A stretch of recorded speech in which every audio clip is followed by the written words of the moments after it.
Crap, sorry. It was the music. Anyway, hey there everyone. Welcome to the first episode of Doug Reviews, where we look at King Kong 360 3D at Universal Studios Hollywood. Now, I can guess there's probably two things going through your mind right now. The first being, you kept promising us this review for months and never delivered. And well, truth be told, summer was just a blur. As much fun as I had, it was extremely busy and I just did not get very much breathing room. And the other thing probably going through your head is, reviewing pop culture, isn't that like that guy with the glasses.com? You got me there. It is. I confess. It's just, I really enjoy that site. I mean, I watch all kinds of people on there. Nostalgia Critic, Nostalgia Chick, Linkara, Angry Joe, Obscurus Lupa, Phaelus, Welshie, Film Brain, Pushing Up Roses, Pa Dugan, occasionally Todd in the Shadows. Lots of people.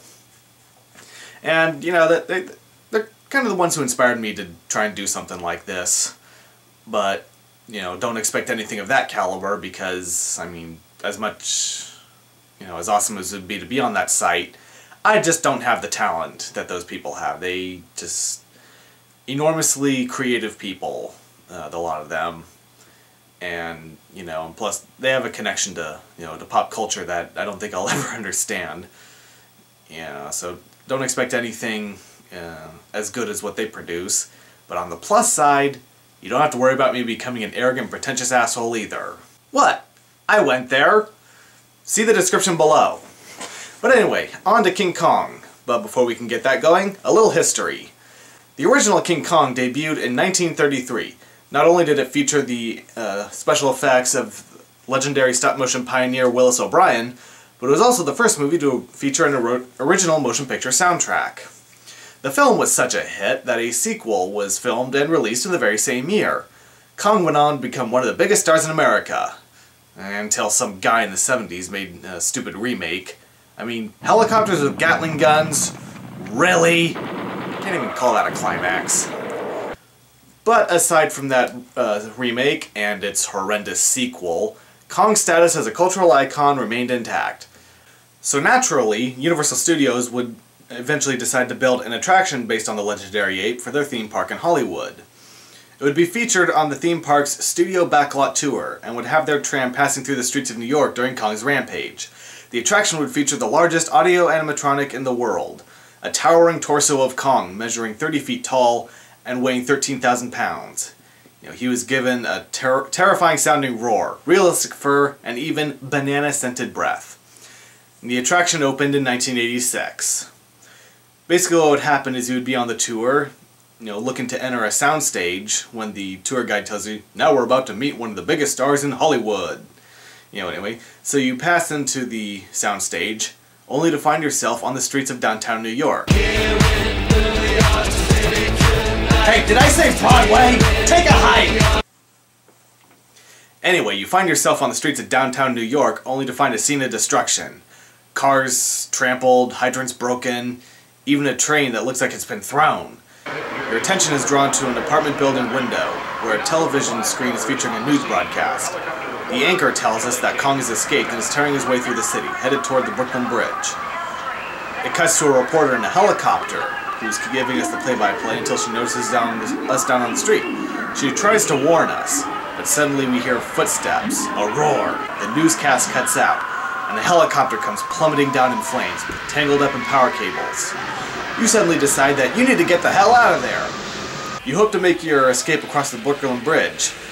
You turn the corner, you see a police helicopter, but then there you see Kong himself. If you're looking for a night out on the town, what did I just tell you? Get out of here! Go! You find yourself face to face with Kong himself, and oh no! He has the cables firmly in his grip. You're at his mercy. Suddenly the police helicopter fires on him, which, as you would expect, pisses Kong off, and he starts shaking up the bridge. Luckily though, the police fire distracts him long enough that you can escape. Whew, that was close. The attraction ran for almost 2 decades, I think, maybe even more. But unfortunately, nothing good lasts forever. And, tragedy struck when a huge fire ripped across the back lot, When the ashes settled, it was found that King Kong was amongst the casualties. Universal was left, trying to figure out what to do. Do we simply rebuild the old attraction? Do we try to revamp it? Or do we just not rebuild it and let Kong slip into the passages of Hollywood history? Luckily, though, they would make the right choice.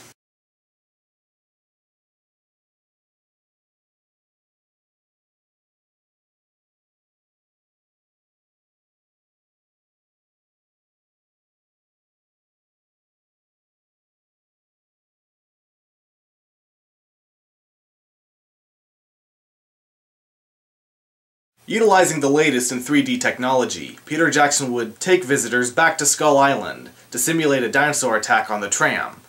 It would feature the largest movie screens in the world, each screen the equivalent of 17 regular movie screens. The attraction would be housed in a warehouse the size of a football stadium, and would feature full surround sound, practical effects, and required 16 unique projectors to be created for the attraction. Projectors that all had to be in sync at once, not just with each other, but with the tram as well. King Kong 363D set out to be a full sensory experience, and it did not disappoint. As the tram approached the attraction, you would see a tram car that had obviously been crushed. You pass through skull shrines and whatnot into a dark cavern, where Peter Jackson gives you a brief intro and welcomes you back to Skull Island. You pass into a large building, you hear a hiss, and then suddenly you find yourself in the twisted jungles of Skull Island. Unfortunately, you're deposited right in the middle of a raptor pack, who give chase. You thunder your way through the jungle a little bit, but then suddenly find yourself in a whole new heap of trouble, because what's worse than dinosaurs? Bigger dinosaurs! That's right, you've ran right into a family of V-Rexes. 2 to the left and 1 to the right. Just when it looks like they're about to devour you, King Kong to the rescue!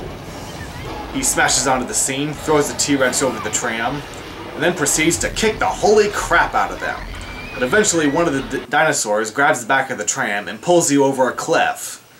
You find yourself swinging in the vines of a hellish chasm, only to find that one of the V-Rexes is still trying to make a lunch out of you. But Kong, ever the hero, comes to your aid, defeats the dinosaur, and catches you before you hit the bottom of the chasm. He roars triumphantly before jumping over the tram and off into the jungle. Now, I describe this attraction as not disappointing. I mean, it is just absolutely incredible. Now, I can, okay. Now, I describe this attraction as not disappointing, and that's because I thought it was freaking awesome. I mean, when we first went there and saw King Kong 360 3D, I went back and did the tram tour again just so I can see King Kong. Now I've heard a lot of people, poo-pooing this attraction because, they're so in love with the original attraction, and I can understand that. The original King Kong attraction was such a big part of my childhood. Whenever we'd go to Universal Studios, I'd be so excited, because, the favorite thing I want to see is King Kong. In fact, I would always have to sit on the far right of the tram so I can get that best view of Kong. Because from when I was 4 or 5, I got this postcard of Kong, and I still have it today. You will not see a more beloved and cherished postcard in anyone's house. And, I can respect, the people who missed the original, but, gotta move forward, because, where would humanity be if we always just rebuilt everything exactly the same, or tried to keep everything the same? Theme parks like this, they want to push the boundaries of what they can do. They want to, test their limits with the newest technology and special effects techniques. They could have built the original King Kong, but they could have built the original King Kong, but look at it. The original Kong just sat there, just like, rawr, rawr. He wasn't exactly, yeah, sure, he was, a tangible object, but, he didn't really seem all that menacing. He just sat there, growling, roaring. And also, with the original attraction, was just how kind of sectioned off it was. the first half of the attraction, you know, everything is going on the left. So, I mean, what are the people on the far right supposed to do? I mean, they have to try and see through a bunch of heads and the, you know, the support struts of the tram's canopy to try and see what's going on. And then you go around the corner to where King Kong himself is, who's on the right. So what about the people on the far left? Are they just going to stare at the faux brick wall? Or, again, they have to try and look through all the heads, you know, and you know, it doesn't really offer the best view of King Kong.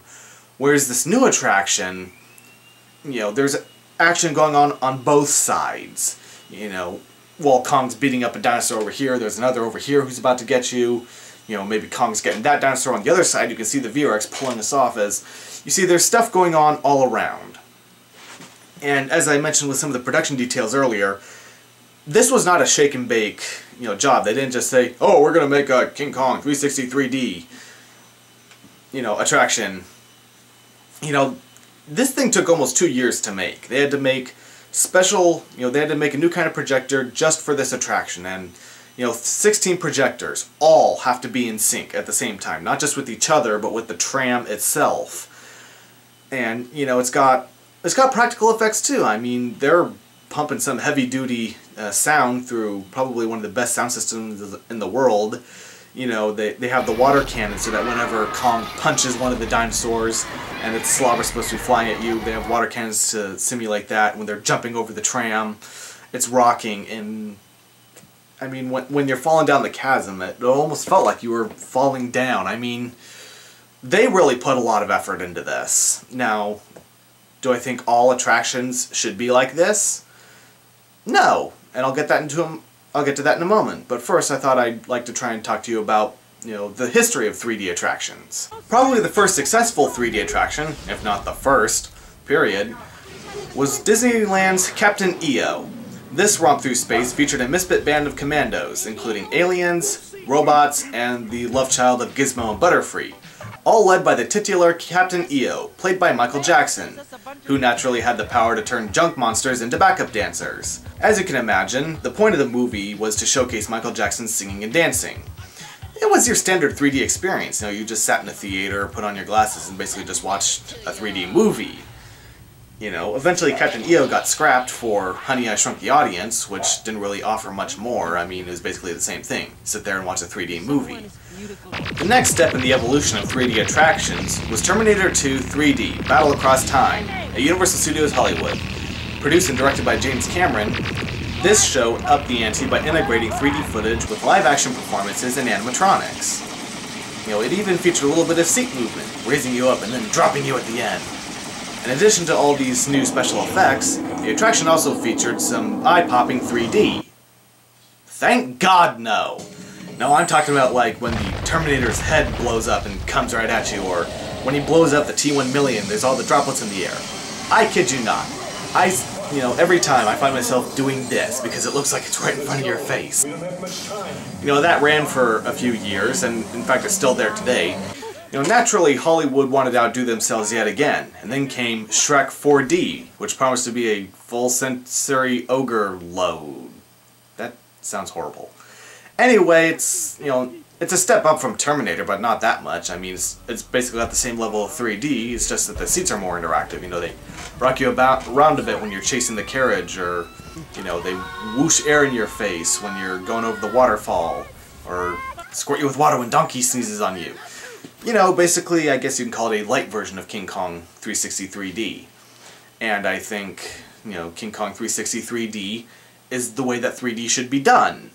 But do I think all theme park attractions should be like 360 3D anymore?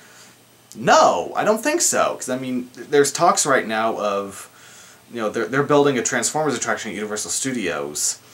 They say will be a combination of animatronics and 3D. Well, you know, we'll have to see how that turns out. And that's how I originally thought that King Kong 360 3D was going to be like, when it didn't really have a title, when they were working on it. You know, it was in the early stages when there were rumors that it was going to recreate New York in the 1930s, that it was going to take you to Skull Island, and that's how I almost thought it would be like. I think what they should have done is, you know, Skull Island be 3D, and then you go to New York and then have a practical Kong there. But I mean, something of that scale would require its own attraction. I mean, you know, this is supposed to be a little extra along the tram tour, and I think it's one of the best. And I mean, it's still King Kong. You know, I mean, they revamped it. At least they didn't, you know, completely axe it for something different. You know, like Backdraft and the, you know, special effects stages both got axed for the Transformers ride. And, you know, I wish they wouldn't have to axe everything, but... Or, you know, because, I mean, some stuff you should just try to revamp. Like Jurassic Park. I mean, a lot of the animatronics are kind of sorry looking, and I don't think it's aged too well, but, you know, basically, I don't think they should just get rid of Jurassic Park. I think they need to revamp it. You know, try and, you know, really up the ante with animatronics, you know, and bring in some new dinosaurs. I mean, why not throw the Spinosaurus in there from Jurassic Park 3? I mean, you have to admit, I mean, that movie was awful, but the dinosaurs are still pretty cool. And so anyway, you know, and some of you are probably thinking, you know, going back to the old Kong versus new Kong, you know, people will probably point to Disneyland and be like, you know, these rides have been in operation for, you know, 30, 40, even 50 years with, you know, you can obviously tell their animatronics are antiquated and old, but they're still around. I will counter, however, that Disney has an almost cult-like fan base. I mean, I don't know what it is that they're doing that, you know, people can still enjoy these rides that just have these, you know, so outdated animatronics, but I mean, you know, not everyone can be like Disney, and not like Disney hasn't dropped the ball before.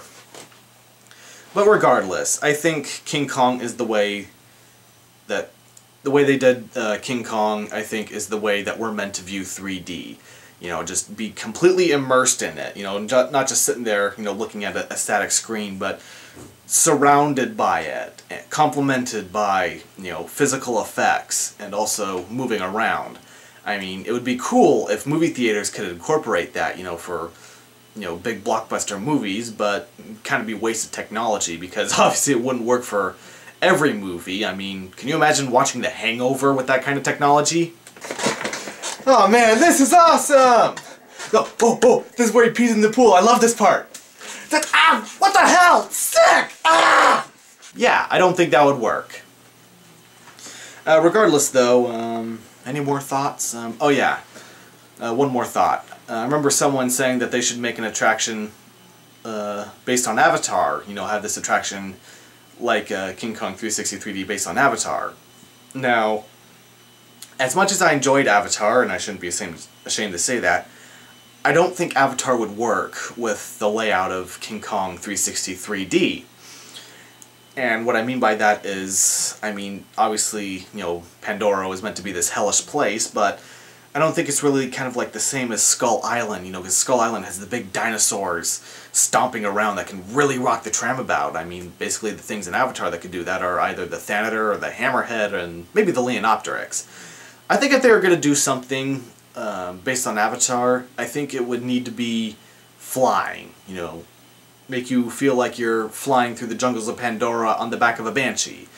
And you know, because obviously, you know, to achieve that, I think they'd have to employ what they did with Soarin' Over California, you know, where you're hoisted up into this, you know, kind of vertical seat where your feet are dangling and you're, you know, stuck up into this sort of concave screen so you can kind of see things on all sides.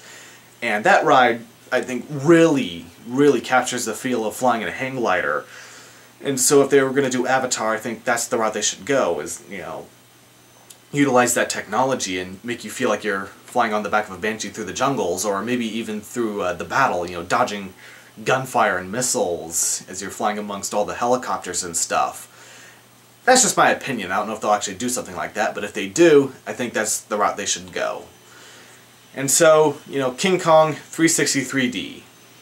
I think it is a kick-ass attraction, and, you know, if you don't think it's so great, you know, don't just watch the videos. Go do it yourself. A video really does not do this ride justice, because it is more than just watching a movie. Alright, that was my first review. I hope you guys liked it. You know, I just asked for a little leniency. I mean, it was my first time. And, you know, so there you go. You know, I'll see you next time.